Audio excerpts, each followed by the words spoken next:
ગુજરાતમાં ખાસ કરીને સૌરાષ્ટ્રના કેટલાક જિલ્લાઓમાં ભારેથી અતિ ભારે વરસાદ 50 થી 60 કિલોમીટરના પવન ફૂંકાવાના સાથે પડ્યો છે, જેના કારણે ભારે નુકસાન થયું છે.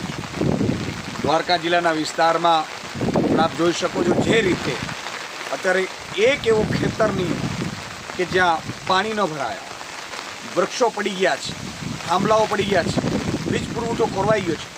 ત્યારે હું સરકારને તાત્કાલિક ધોરણે આ વ્યવસ્થાઓ ત્વરિત શરૂ થાય એવી હું વિનંતી કરું છું. સાથે સાથે 2 દિવસથી સતત આ દ્વારકા અને આસપાસના જિલ્લાઓમાં વરસાદ પડી રહ્યો છે, જેના ભાગરૂપે કોઈ બહાર નથી નીકળી શકે એવી સ્થિતિ છે. ત્યારે કેશ ડોલની વ્યવસ્થાઓ મજૂરો અને શ્રમિકો માટે કરવામાં આવે. ત્વરિત ધોરણે વરસાદ બંધ થાય પછી સર્વે કરવામાં આવે. પાકને પણ બહુ મોટું નુકસાન થયું છે.